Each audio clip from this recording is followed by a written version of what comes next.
Sejam todos bem-vindos à Faculdade Netcom. Eu sou Paulo Fernandes. Estamos na disciplina de Princípios de Comunicação e hoje veremos uma introdução a introdução à disciplina e a revisão de alguns conceitos que serão importantes. Então, primeiramente, temos o plano de ensino. Nessa disciplina, vamos ver uma revisão de sinais e espectro, conceito. Vocês já viram isso em outras disciplinas. Vamos rever também a análise de Fourier nas séries transformadas, uma parte de filtros passivos, filtros ativos, mais filtros passivos. Vamos ver um pouco de modulação, veremos as modulações analógicas e as modulações digitais. Teremos também os conceitos de transmissão digital em banda base, multiplexação e modulação por codificação de pulso.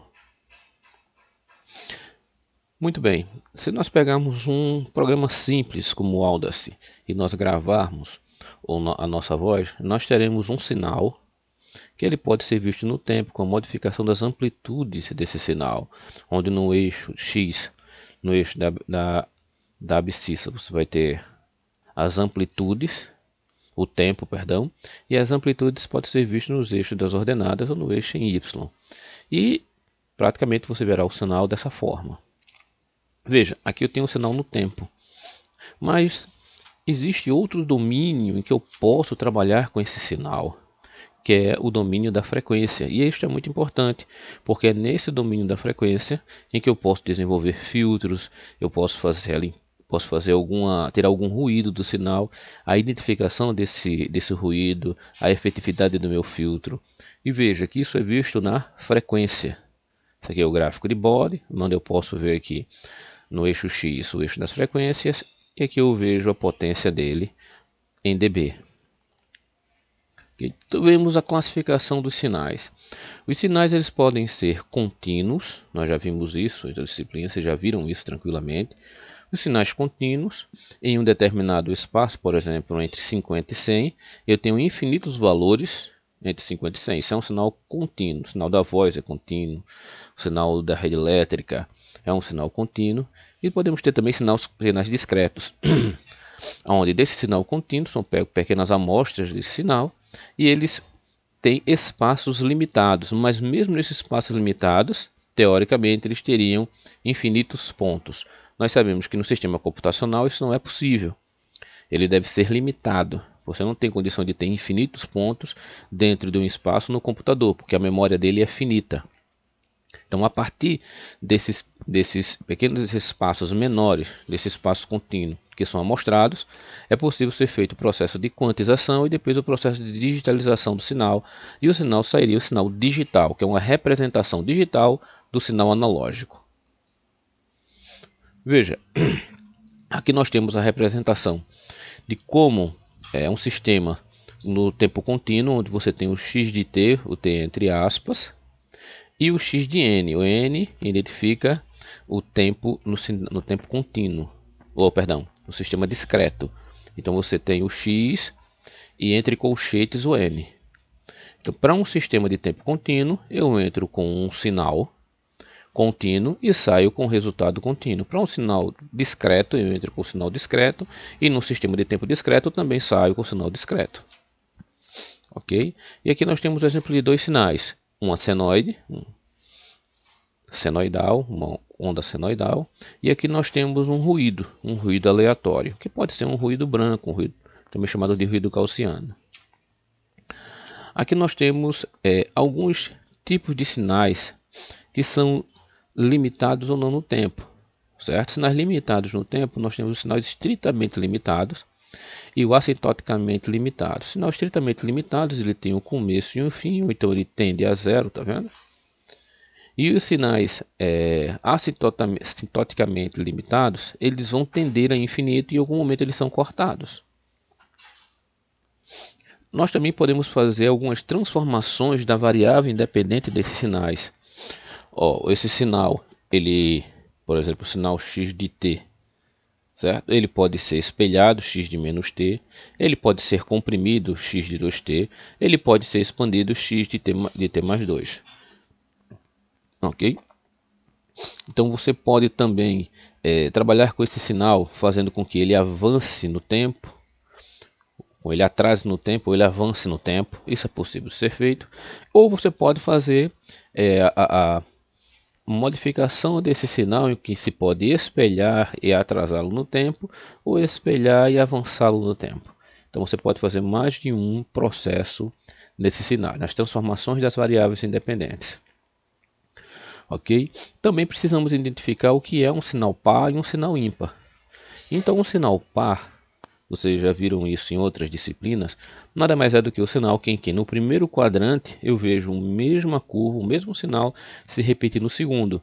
Ou se eu estiver no terceiro quadrante, eu vejo o sinal se repetir no quarto quadrante. E um sinal ímpar é um sinal que eu vejo ele no primeiro quadrante, ele se repete no terceiro quadrante, ou eu vejo ele no segundo quadrante, ele se repete no quarto quadrante. Temos também os sinais periódicos. Os sinais periódicos são sinais que se repetem no tempo. Certo? Ele tem formatos semelhantes e vão se repetir. Uma senoide, por exemplo, é um sinal periódico no tempo. E esse tempo em que ele se repete é chamado de período.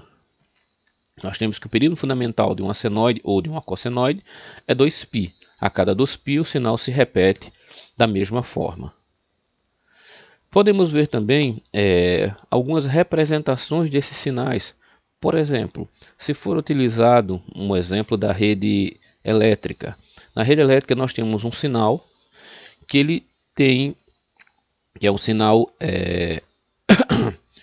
pode ser representado por uma função exponencial, porque ele é um número complexo, tanto tensão quanto corrente são complexas. Se eles são complexas, eu posso vê-los se desenvolvendo no tempo, mas eles possuem uma parte real e uma parte imaginária. E eu posso representá-los tanto na forma polar, como está aqui, como também na forma trigonométrica, onde ele terá um período, que ele vai se repetir, e o inverso desse período é chamado de frequência. 1 sobre t é a frequência e o período é 1 sobre f. Aí eles terão uma amplitude, onde o período eu vejo no tempo e a frequência, obviamente eu vou ver na frequência. E vai ter uma frequência angular, onde essa frequência angular f0 é igual a 2πf. Okay? Ele tem uma fase φ e tem um período t0. E pode ser representado por um exponencial e elevado a jt. Aqui nós temos um sinal que é importante, que é a função sin. A função sin que nada mais é do que o seno de x dividido por x. E você pode ver outros sinais, como por exemplo a função triangular, onde você pode perceber que ela é uma função par, tá vendo? Aqui também nós temos uma função par de um pulso gaussiano, que vai dar 1 sobre a raiz de 2. No seu maior ponto. Nós temos outras funções como o degrau unitário. O degrau unitário, para qualquer valor menor do que zero, ele vale 0, e para qualquer valor acima de 0 ou maior que 0, ele vale 1. Nós temos uma outra função que é a função sigmoide também. Nessa função sign, você vai ter para todos os valores menores do que 0, ele vale menos 1, e para todos os valores iguais, maiores ou igual a 0, ele vale 1. Nós temos a função rec, onde você vai ter esse retângulo entre menos t sobre 2 a t sobre 2, que ele vale 1 e o demais é 0. Nós temos um impulso de Dirac, em 0 vale 0, em 1 ele vale 1. E você tem um crescimento de um ângulo de 45 graus entre 0 e 1, e do demais ele vale 1. Nós temos o impulso e o impulso unitário. No impulso unitário, para o valor menor do que 0 ou maior do que 0, ele vale 0 sinal, e em 0 em si ele vale 1, identificado pela letra delta. Então, todos os sinais eles podem ser representados como uma soma de impulsos unitários. Eu posso representá-lo, o sinal, como uma soma de impulso unitário. Nós temos ainda alguns sinais que podem ser vistos como representativos, né? Por exemplo, um pulso sync, que aqui eu posso ver ele. Um pulso gaussiano, você vê que se parece muito, mas a diferença do sinal é notória. Posso ter um pulso triangular, um pulso exponencial, e posso aproximar um do outro, dependendo da nossa necessidade. Ok? Nós temos também a convolução de sinais, que nada mais é do que a soma ou multiplicação de um sinal por um outro sinal, que nós já vimos isso aqui também. Okay?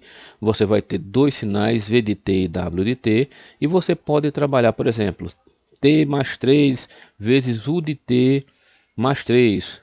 U de t, você vai ter o impulso unitário. Então vamos trabalhar em cima desse impulso, você vai ter como resultado este sinal, onde V de WT nada mais é esse sinal do que a convolução de V de t por W de t. E nós temos algumas coisas aqui apenas para vocês lembrarem como fazer. Se eu tiver y de 1 menos t, você vai ter y de 1 mais t menos. Aí você vai começar a trabalhar com os sinais até chegar no resultado final.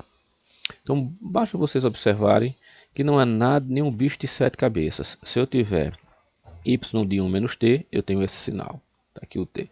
Se eu tiver y de t menos de y de 1 mais t menos, então você vai ter um sinal que se sobrepõe, que é o sinal de y, que ele vai se movimentar uma unidade. Então se eu tiver um menos o outro, um vezes o outro, eu vou ter apenas esse sinalzinho aqui de dentro. A mesma coisa se eu observar o sinal de baixo também. Então você vai ter aqui algumas representações desses sinais, certo? Dos sinais lineares e invariantes no tempo. Ele é linear e invariante no tempo, porque para toda entrada eu também terei uma saída. Para toda entrada eu terei uma saída. Então eles são lineares e não variam com o tempo. Nós temos alguns outros exemplos que vocês podem observar, certo? De representação. Aqui eu tenho esse sinal x de t e vou ter também a aproximação desse sinal, onde eu posso pegar pequenas amostras para representar esse sinal, tá vendo? E como eu faço isso? Eu posso pegar aquela função de impulso para representar esse sinal, vários impulsos desses para representar esse único sinal. Ou posso pegar um impulso como esse para representar este sinal, ok? Pronto, agradeço a todos a participação e continue seus estudos.